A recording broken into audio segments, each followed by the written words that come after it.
এক মেয়ের তওবা। এক মেয়ে ছিল যার নাম ছিল ফাতিমা। তিনি তার জীবন কাটিয়েছেন আল্লাহর আদেশ নিষেধ অমান্য করে। একদিন হঠাৎ তার অন্তরে এক পরিবর্তন আসে। তিনি ভাবলেন, আমি এতদিন যা করেছি তা ভুল। আমি আল্লাহর কাছে ফিরে যাব এবং তার কাছ থেকে ক্ষমা চাইব। তিনি মসজিদে যান এবং একজন আলেমকে জিজ্ঞাসা করেন, আমি জীবনে অনেক পাপ করেছি, আমার কি ক্ষমা পাওয়ার কোনো উপায় আছে?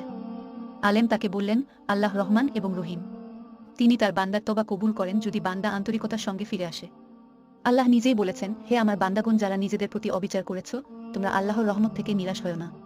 নিশ্চয়ই আল্লাহ সকল পাপ ক্ষমা করেন। সূরা আল-জুমার ৫:৩। মেয়ে তার সমস্ত পাপের জন্য কান্নাকাটি করে আল্লাহর কাছে ক্ষমা চান।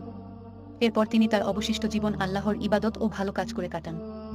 মৃত্যুর সময় তার মুখে একটি শান্তি ও প্রশান্তি দেখা যায়। এ ঘটনা আমাদের শেখায় যে পাপ যত বড়ই হোক, আল্লাহর রহমতও তার চেয়েও বড়। আন্তরিক তওবা করলে আল্লাহ সবসময় ক্ষমা করতে প্রস্তুত।